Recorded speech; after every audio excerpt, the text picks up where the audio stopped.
નમસ્કાર દર્શક મિત્રો, તાપી જિલ્લાની સૌથી વધુ લોકચાહના મેળવતી સમયક્રાંતિ ન્યૂઝ બુલેટિનમાં વિગતવાર સમાચારો નિહાળો। વાલોડ ગામના પુલ ફળિયા નજીક ઘરોમાં વાલ્મીકી નદીના પાણી પ્રવેશી ગયા। વાલોડ ગામમાંથી પસાર થતી વાલ્મીકી નદીમાં ઘોડાપુર આવતા પુલ ફળિયાના ઘરોમાં પાણી પ્રવેશી ગયા હતા, જેમાં આખા ઘરોમાં પાણીમાં ગરકાવ થઈ ગયા હતા, જેને લઈ લોકોએ આર્થિક મુશ્કેલીનો સામનો કરવાનો વારો આવ્યો હતો। વાલ્મીકી નદી ગાંડીતુર બનતા લોકોએ ભારે હાલાકીનો સામનો કરવાનો વારો આવ્યો હતો, જે માહિતી આજે 10-15 કલાકે મળી હતી। વ્યારા તાલુકાના છીંડિયા ગામે ઝખરી નદીના પાણી પ્રવેશી જતા ઘરો પાણીમાં ગરકાવ થયા। વ્યારા તાલુકામાંથી પસાર થતી ઝખરી નદીમાં પાણી ભરપૂર આવક થતાં વ્યારા તાલુકાના છીંડિયા ગામે કેટલાક ઘરોમાં પાણી પ્રવેશી ગયા હતા, જેને લઈ આખા ફળિયાના ઘરો પાણીમાં ગરકાવ થઈ જતા સ્થાનિક રહીશોની સમસ્યામાં વધારો થયો હતો। લોકો પોતાનો માલ સામાન બચાવવામાં લાગી પડ્યા હતા, જેમાં ઘર વખરીને મોટું નુકસાન થયું હતું, જે માહિતી આજે 9 કલાકે મળી હતી। વ્યારા તાલુકાના લખાલી ગામની શાળામાં નદીના પાણી પ્રવેશી જતા દિવાલ ધરાશાયી થઈ। તાપી જિલ્લામાં પડેલા ધોધમાર વરસાદ વચ્ચે નદીઓમાં પાણીની ભરપૂર આવક થતાં લખાલી ગામની શાળામાં પાણી પ્રવેશી જતા દિવાલ ધરાશાયી થઈ ગઈ હતી। જોકે શાળામાં રજા હોવાથી કોઈ જાનહાનિ થવા પામી ન હતી, જે માહિતી આજે 10 કલાકે મળી હતી। વાલોડ પુલ ફળિયા નજીક વાલોડના ધારાસભ્ય દ્વારા પૂરગ્રસ્ત વિસ્તારોની મુલાકાત લઈ નિરીક્ષણ કર્યું। વાલોડ તાલુકામાં આવેલ નદીઓમાં ઘોડાપુરની પરિસ્થિતિ વચ્ચે લોકોના ઘરોમાં પાણી ભરાઈ ગયા હતા, જેને લઈ લોકોને સ્થળાંતરિત કરવામાં આવ્યા હતા, જ્યાં ધારાસભ્ય મોહન ઢોડિયા દ્વારા પૂરગ્રસ્ત વિસ્તારની મુલાકાત લઈ નિરીક્ષણ કર્યું હતું અને લોકો માટે જમવા રહેવાની વ્યવસ્થા કરવાની કામગીરી અંગે સૂચનો કરવામાં આવ્યા હતા, જે માહિતી આજે 1 કલાકે મળી હતી। વાલોડ તાલુકાના અંબાચ અને વેડછી ગામેથી એનડીઆરએફ અને ફાયરની ટીમે લોકોનું રેસ્ક્યુ કર્યું। વાલોડ તાલુકામાંથી પસાર થતી વાલ્મીકી નદીમાં ભરપૂર પાણી આવતા પૂરની પરિસ્થિતિનું નિર્માણ થયું હતું, જેને લઈ અંબાચ અને વેડછી ગામના કેટલાક ફળિયામાં પાણી પ્રવેશી જતાં ફસાઈ ગયેલા લોકોનું એનડીઆરએફ અને ફાયરના જવાનોએ રેસ્ક્યુ કર્યું હતું। પાણી ભરાઈ જતાં લોકોને આર્થિક નુકસાની ભોગવવાનો વારો આવ્યો હતો, જે માહિતી આજે 11 કલાકે મળી હતી। વ્યારા તાલુકાના ડોલારાથી ઝખરી ગામ તરફ જતા રસ્તા પરનો બાજુનો ભાગ ધોવાઈ જતા વાહન ચાલકોની સમસ્યા વધી। તાપી જિલ્લાના વ્યારા તાલુકામાંથી પસાર થતી ઝખરી નદીમાં પાણીની ભરપૂર આવક થતાં ડોલારા ગામેથી પસાર થતા બ્રિજ પરથી પાણી પસાર થતાં રસ્તાનું ધોવાણ થયું હતું, જેમાં એક બાજુનો ભાગ ધોવાઈ જતા વાહન ચાલકોની સમસ્યા વધી હતી।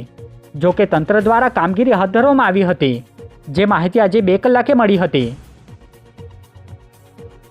સોંગઢ તાલુકાના હીરાવાડી ગામે એપ્રોચ રોડ ધોવાઈ જતા વાહન વ્યવહાર બંધ કરાયો। તાપી જિલ્લાના સોંગઢ તાલુકામાં પડેલા ધોધમાર વરસાદ વચ્ચે નદીઓમાં પાણીની ભરપૂર આવક થતાં હીરાવાડી ગામેથી ડાંગ તરફ જતા માર્ગનો એપ્રોચ રોડ ધોવાઈ ગયો હતો, જેની કામગીરી વહીવટી વિભાગે શરૂ કરી હતી, જે માહિતી આજે 2 કલાકે મળી હતી। વ્યારા તાલુકાના પેરવાડ ગામના પૂરગ્રસ્ત વિસ્તારની વ્યારાના ધારાસભ્ય દ્વારા મુલાકાત લેવામાં આવી। વ્યારા વિધાનસભાના ધારાસભ્ય મોહન કોકડી દ્વારા પેરવાડ સહિતના પૂરગ્રસ્ત વિસ્તારોની મુલાકાત લઈ નિરીક્ષણ કરવામાં આવ્યું હતું, જે અંગે 3 વાગ્યાની આસપાસ માહિતી આપવામાં આવી હતી।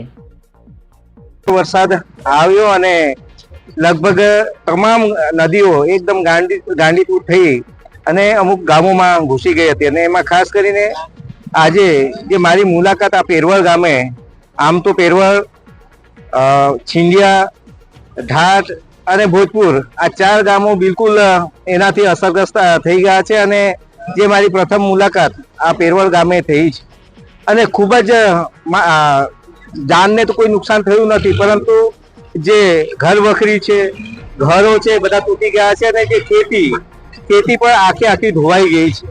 અને અમે જિલ્લા કક્ષાએ અને કલેક્ટર, મામલતદાર અને એ તમામ સાથે બેઠકો યોજી અને આ લોકોને બિલકુલ લાભ થાય એના માટેનો પ્રયત્ન કરશું। અને બાલપુર ગામે ભારે વરસાદને પગલે કાચું મકાન ધરાશાયી થતાં 2 પશુઓના મોત નીપજ્યા।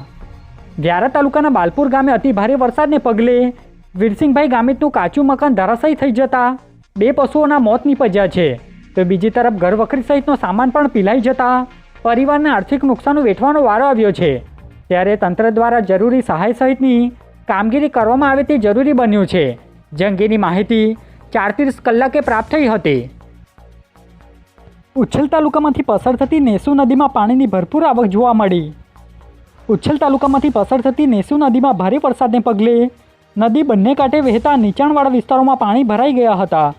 તો બીજી તરફ ખાબદા, કટાસવણ, ઉચ્છલ ગામના નીચાણવાળા વિસ્તારોના ઘરોમાં પાણી ફરી વળ્યા હતા. વ્યારા તાલુકાના ઝખરી ગામેથી પાણીના પ્રવાહમાં અંતિમ યાત્રા નીકળી. વ્યારા તાલુકાના ઝખરી ગામે નિશાળ ફળિયા અને ઝરી ફળિયાને જોડતા માર્ગ પર પાણી ફરી વળતા સમસ્યા વધી હતી, જેમાં કોઝવે પરથી ધસમસતા જતા પ્રવાહમાં અંતિમ યાત્રા લઈ જવા મજબૂર બન્યા હતા. આજે બુલેટિનમાં બસ આટલું જ. અને સમય ક્રાંતિ ન્યૂઝ ચેનલને લાઇક, શેર, કોમેન્ટ્સ અને સબસ્ક્રાઇબ અવશ્ય કરી લેશો, જેથી કરી તમને તાપી જિલ્લાના સમાચારોની અપડેટ મળતી રહે. અને મને રજા આપશો. આભાર. જય હિન્દ, જય ભારત.